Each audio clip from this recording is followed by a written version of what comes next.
किताब का नाम अल गदीर है। बाबा जी लिखा है कि एक औरत है, उसने मुसल्ला बिछाया। शाह जी, ये इंतहाई सख्त दुश्मन थी मलक साहब मौला हुसैन की। इसने मुसल्ला बिछाया, चाचा जी मुसल्ला बिछा के दुआ करती है कि ए अल्लाह, मुझे एक बेटा दे जिसे मैं जालिम डाकू बनाऊं, वो जवान हो के हुसैन के शियों का रास्ता रोके, जो जियारत के लिए जाए वो रास्ते में उन्हें लूटे और लूटने के बाद कत्ल करे। दुआ पूरी हुई, बेटा मिला। सदके जावा जी दुआ, चाचा जी ठीक कहा आपने, मलिक साहब ठीक कहा आपने, जल्दी कबूल आंदी। बेटा मिला, थोड़ा सा बड़ा हुआ। माँ ने कहा पुत्र मैंने ये मन्नत मानी थी, अम्मा फिक्र ही न कर, अम्मा ऐसा डाकू बनूंगा कि किसी शिया की जरूरत है कि वो यहां से गुजरे। मलिक साहब सरजमीन मुसैयब पर इसने अपना मोर्चा कायम किया। मुसैयब की सरजमीन, काफिले आते, ये लूटता।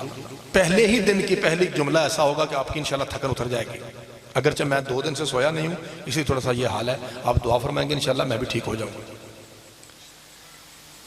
काफिला आया, एक सिपाही आगे बढ़ा, उसने कहा सरदार शिकार आ गया, शिया जाहिर आ रहे हैं, लूटे। कहते हैं हाँ घोड़े निकालो, तलवारें पकड़ो, औजार संभालो, अभी लूटते हैं। नाम था इसका जमालुद्दीन। बाटापुर के इंतहाई पढ़े लिखे लोगों, मैं कोई पहली मर्तबा नहीं आया, मैंने आपकी बड़ी नौकरियां की हैं, और जब भी इल्मी और पक्की पीढ़ी बात की जाती है, जितनी आप दुआ करते हैं शायद कोई ऐसा मजमा हो, अल्लाह आपकी तौफीकात खैर में इजाफा फरमाए। अभी खामोशी ऐसी हो कि आपके सांसों की आवाज़ मिंबर तक आए, फिर पढ़ने में लुत्फ है। कहते जल्दी करो, इन्हें लूटते हैं। जमालुद्दीन खुद रिवायत करता है, मलिक साहब कहता है कि अचानक मेरे ऊपर नींद का गलबा हुआ, बेहोशी छाई, मेरी आंख लगी, सिपाहियों की जरूरत नहीं है कि वो सरदार को हिलाएं। इतने में वो काफिला इज्जत के साथ गुजर गया, जिसमें सैयदजादियाँ थीं, जिसमें मोमिना बीबियाँ थीं, जिसमें मासूम बच्चे थे। चंद सैयद थे, चंद मोमिन थे, ज़्यादा तादाद ख़वातीन की, और ख़वातीन में सैयदजादियों की तादाद ज़्यादा थी। ये गुजरा, बिस्मिल्लाह करा। जमालुद्दीन मलिक साहब कहता है, खुद डाकू कहता है कि अचानक मैंने देखा सोए हुए ख्वाब में कि कयामत आ गई। हर शख्स नफ्सा नफ्सी के आलम में। बेटा नफ्सा नफ्सी अरबी में कहते हैं मैं, यानी हर बंदे को अपनी अपनी पड़ी है।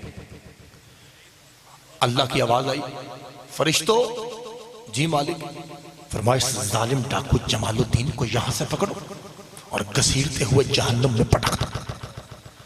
कहता है 2 फरिश्ते आगे बढ़े, एक ने मुझे यहां से पकड़ा, एक ने यहां से, घसीटते हुए जहन्नुम के किनारे पहुंचे। जैसे ही किनारे पे खड़े हुए, ऊपर से अल्लाह की आवाज आई, इसे उठाओ और जहन्नुम में पटक दो। कहते जैसे ही मुझे फरिश्तों ने पटका, मैं आग में मुतमईन था, फरिश्ते ऊपर घबराए, कांपे, परेशान हुए। मालिक मुजरिम तेरा, आग तेरी, हम तेरे, हुक्म तेरा। लेकिन जब से हमने इस डाक सदके जावा, जब से हमने इस डाकू को जहन्नुम में फेंका है, आग इसे टच ही नहीं कर रही, आग इसे मस ही नहीं कर रही, आग इसे छू ही नहीं रही। आखिर वजह क्या है? अल्लाह की आवाज़ है, फरिश्तों हैरान परेशान, घबराने की जरूरत नहीं है। हुसैन के शिया इसके करीब से गुजरे थे, उनके कदमों से मट्टी उड़ के इस पे बदन पे पड़ी है। जब तक वो मट्टी मौजूद है, इस पे जहन्नुम की आग हराम है। सदके जावा, अल्लाह आपको सलामत रखे।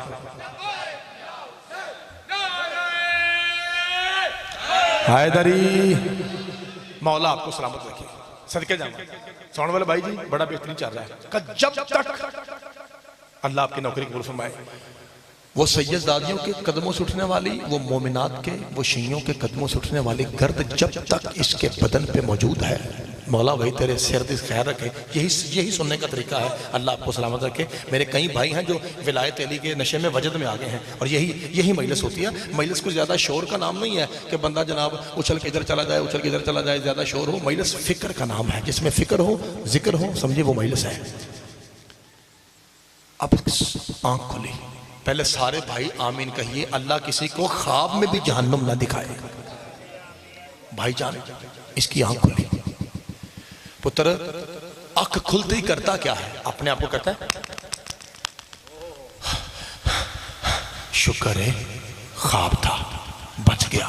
यानी जहन्नुम की गर्मी, बाबा जी शिद्दत हरारत, यानी हमारी जुबान में कहता है सेक, अपने अंदर फील कर रहा था। या अल्लाह तेरा शुक्र है। अब आपकी बारियां बोलने की। सारी फिरकी घूमी और जहन में आया डाकू, जायर, गर्द, कयामत, फरिश्ते, जहन्नुम, बख्शिश, हुसैन। हाय हाय, खुदा आपको सलामत रखे। बख्श बाबा जी मेहरबानी, बख्शिश, हुसैन।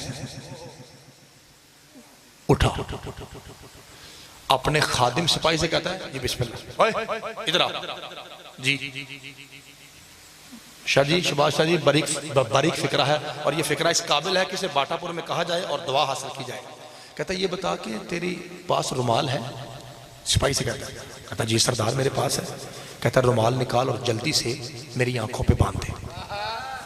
और तेरे पास रस्सी है? वो कहता हाँ जल्दी कर, मेरे हाथों को बांध दे। ये मेरे लो देखो तो सारा नक्शा देना चाहिए। ए यूं आंखें बंधवा के, यूं हाथ बंधवा के कहता है मुझे गर्दन से पकड़ के जरिए हुसैन तक ले जाओ। ये नक्शा हुसैन को बड़ा पसंद आता है। हाय हाय, मौला आपको सलामत रखे। जब से मैं पढ़ रहा हूँ आपकी आंखें बरस रही हैं, ये आपकी मार्फत है, क्योंकि आधा मजमा रो रहा है इस कसीदे पे, इसलिए दाद की आवाज़ में कमी है। अल्लाह आपकी आंखों पे रहम फरमाए। क्योंकि मैं देख रहा हूँ बहुत सारे मोमिन हैं जो फजाइल के अंदाज में ही मुसलसल रो रहे हैं, तो ये आपकी मार्फत है। कई इसी हालत में मुझे ले चल। कल से फिर इंशाल्लाह जैसे आप चाहेंगे बड़ी से बड़ी नौकरी होगी। आज चूंकि तमहीद है तो मैंने तमहीद में मुनासिब समझा कि इसी से गुफ्तगू का आगाज किया जाए। सिपाहियों से कहता है कि जैसे ही मुझे तुम हुसैन की चौखट पे डालो, आप होते खिलौना नहीं, दफा हो जाना, मैं जानू मेरा मौला जाना। सिपाही ने छोड़ा, वो चला गया। बाबा जी अब हाथ बंधे हुए थे ना। चाचा जी जमालुद्दीन डाकू शरीफ शाह कहता है कि अब मैंने अपने माथे से हुसैन का मातम शुरू किया। माथा मारता हूं मट्टी पे, खाके शिफा पे, हाय हुसैन, हाय हुसैन, हाय हुसैन। कहता है हल्का सा मेरा माथा फटा, खून का एक कतरा बरामद हुआ जिसे आप खूनी पुरसा कहते हैं। कैसे जैसे ही खून निकला मैंने एक ही वास्ता दिया, उसी वक्त बख्शिश हो गई। सारे बोला जी। कहता है मैंने फौरन हाथ जोड़ के कहा मौला मैं कमीना हूं, बख्श दे, तू तो ज़हरा का बेटा है। सदके जावा, मौला आपको सलामत रखे। हैदरी मौला बिस्मिल्लाह करा। अल्लाह आपकी आंखों पर रहम फरमाए। जब से मैं पढ़ रहा हूं तब से आप मुसलसल रो रहे हैं। अल्लाह आपको सलामत रखे। क्या कहा मौला मैं कमीना हूं, मैं जलील हूं, मौला तू करीम, इब्ने करीम, इब्ने करीम, इब्ने करीम है। सदके जावा। छोटे पुत्र पता क्या मतलब था? उसका मतलब यह था कि मौला हुसैन तू करीम, तेरा भाई हसन करीम, तेरा बाबा अली करीम, तेरा नाना नबी करीम और तेरा दादा अबू तालिब ऐसा करीम, वो जो बच्चा पालता है या नबी बनता है या अली बनता है। अल्लाह आपको सलामत रखे। मौला बख्श दे, तू सैयदा का बेटा है, तू करीम इब्ने करीम है। अगर उस किताब में ये लफ्ज़ ना हो जो चोर की सजा मेरी, आप शिया हो के ना बोले आप जाने शाह जाने तरा जाने। अब माशाल्लाह जहाँ तक कनात थी तकरीबन मजमा फुल हो गया है। अब आपकी पाकीज़ा आवाज़ जो है वो मिंबर तक तो आनी चाहिए। लिखा जैसे ही इसने कहा ना मौला बख्श दे, तू सैयदा का बेटा है। मलक साहब लिखा है अचानक पाक शब्बीर की कब्र शक हुई, कब्र खुली और अंदर से एक काले रंग की बड़ी सी चादर खुद ब खुद लहराती हुई इतनी बुलंद हुई कि वो आके जमालुद्दीन के ऊपर ऐसे गिरी कि सर से लेके पांव तक उस काली चादर ने जो हुसैन मौला की कब्र से निकली थी, उसने आके मुकम्मल तौर पे जमालुद्दीन को ढांप लिया। और अंदर से आवाज आई फिक्र न कर, बस कर, तरले न ज्यादा कर, ये वो दर है जहां कंकर दुर बनता है, मुजरिम हुर बनता है।